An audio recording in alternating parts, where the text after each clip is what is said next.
मेरे लिए बहुत ही सौभाग्य की बात है, क्योंकि मुझे ये एक बार फिर से मुझे जनता की सेवा करने का मुझे मौका जो माननीय नरेंद्र मोदी जी ने मुझे दिया है। कुरुक्षेत्र संसदीय क्षेत्र से मुझे लोकसभा के चुनावों में उतार कर, इसलिए मैं बहुत आभारी हूँ माननीय मोदी जी का, माननीय खट्टर साहब का, माननीय मुख्यमंत्री नायब सिंह सैनी जी का, जिन्होंने मुझे खुले दिल से खुले मन से मुझे अपनाया है, ये सेवा का मुझे मौका दिया है।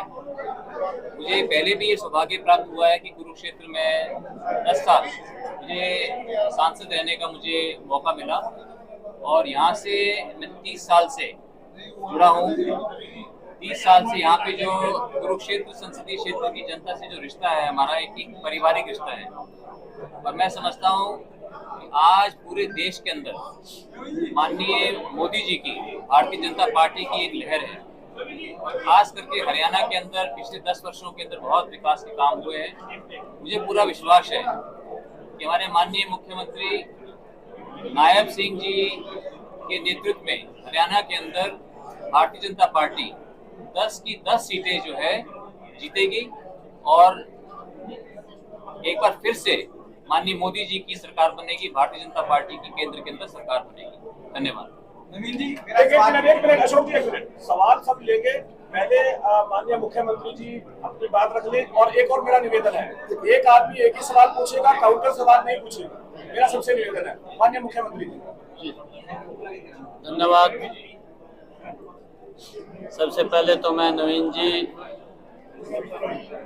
दुनिया के सबसे हमारे लोकप्रिय नेता, भारत के यशस्वी प्रधानमंत्री, जिन्होंने भारत को एक नई दिशा देने का काम 10 वर्षों में किया है, जिन्होंने एक योजनाबद्ध तरीके से गरीब तक लाभ पहुंचा करके उसके चेहरे पर मुस्कान लाने का काम किया है, ऐसे हमारे यशस्वी प्रधानमंत्री नरेंद्र मोदी जी ने, और हमारे हरियाणा के पूर्व में यशस्वी मुख्यमंत्री रहे आदरणीय मनोहर लाल जी ने, आदरणीय अमित शाह जी ने, और आदरणीय जगत प्रकाश नड्डा जी ने, जो कमल का फूल नवीन जी जो इस क्षेत्र के पहले भी सेवा दे चुके हैं, आज यहाँ देकर के नवीन जिंदल जी को भेजा है।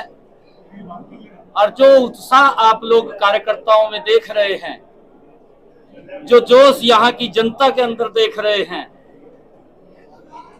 आज इस बात के ऊपर मैं ये बात कह सकता हूं कि नवीन जी यहाँ से देश के अंदर सबसे ज्यादा बहुमत से जीत करके आदरणीय नरेंद्र मोदी जी को तीसरी बार प्रधानमंत्री बनाने में अहम भूमिका कुरुक्षेत्र के लोगों के साथ करेंगे। मैं बधाई देता हूं नवीन जी को, क्योंकि बहुत सारे काम नरेंद्र मोदी की सरकार ने किए हैं।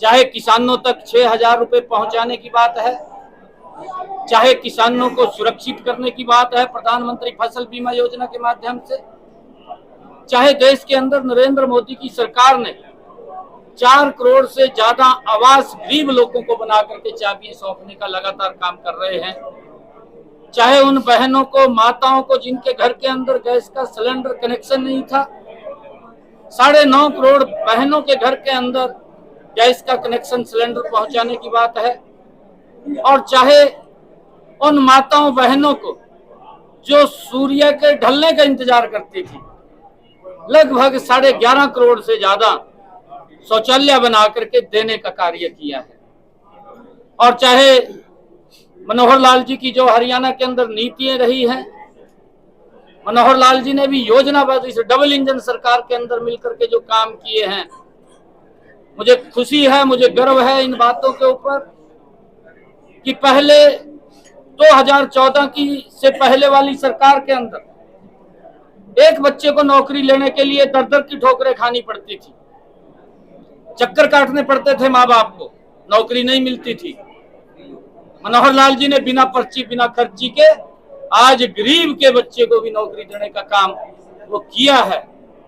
इससे एक बड़ा लोगों के अंदर एक जो उत्साह और जो जोश है, युवाओं को भी लगने लगा है कि पहले सरकारें बात नहीं सुनती थी, अब हमारी बात को सुनती हैं।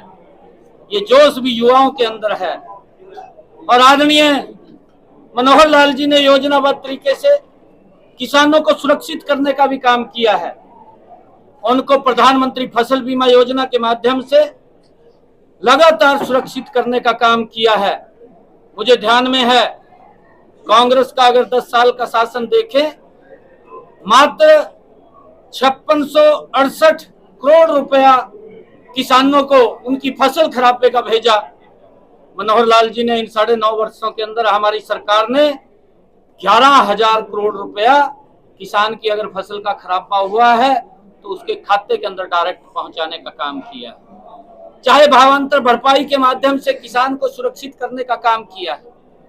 किस प्रकार का दुष्प्रचार कांग्रेस ने किया था कि एमएसपी बंद हो जाएगा, लगातार नरेंद्र मोदी की सरकार एमएसपी देने का काम किया है।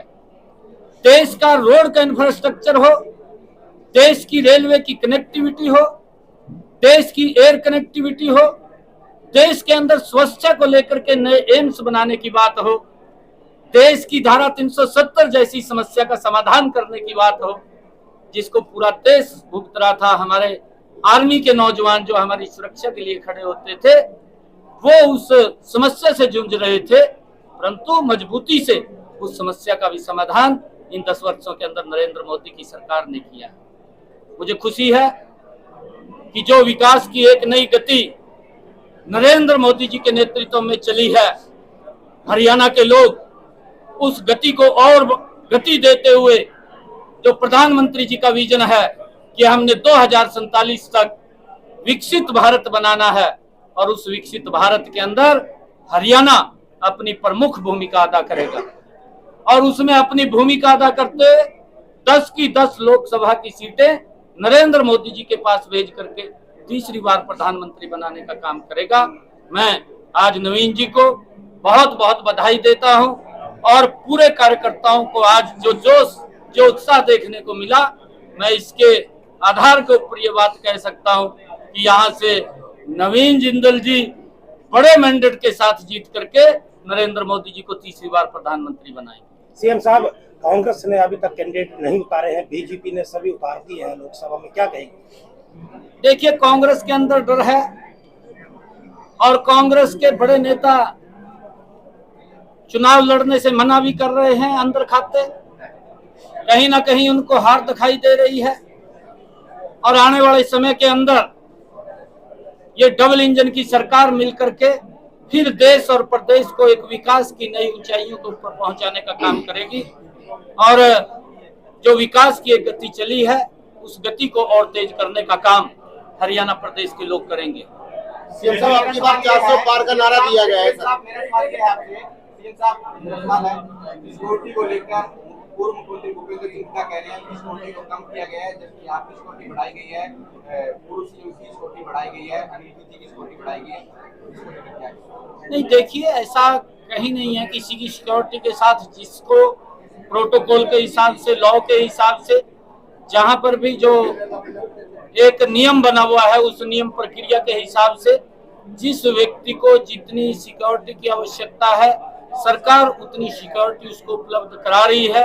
अगर किसी को लगता है कि मुझे कोई किसी प्रकार की दिक्कत, परेशानी या खतरा है, तो उसके ऊपर सरकार विचार करती है। किसी को कोई दिक्कत नहीं है। केजरीवाल जेल में है और लगातार आपके जो कार्यकर्ता प्रदर्शन कर रहे हैं, पीएम उसको भी घेरने की कोशिश किया है। देखिए, हमारे एक हरियाणा के अंदर कहावत है कि हाथी के दांत खाने के और दिखाने के और। ये सेम कहावत ये आम आदमी पार्टी के ऊपर लागू होती है।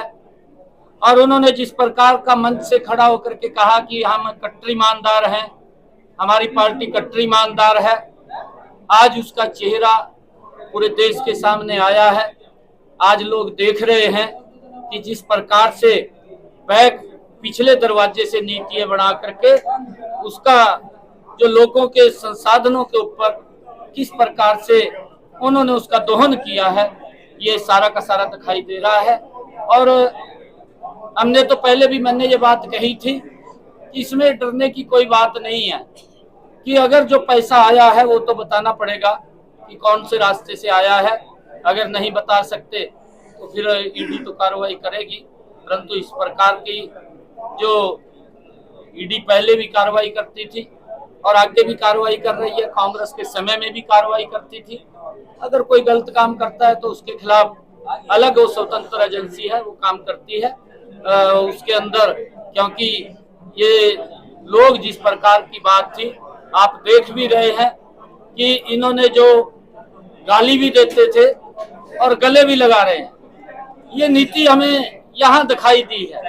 अगर आप लोग देखेंगे कि इनको लगातार गाली देने का काम भी केजरीवाल ने किया है और फिर गले लगाने का काम भी सबसे पहले आगे आकर के ये केजरीवाल इस घमंडिया गठबंधन के साथ आया है।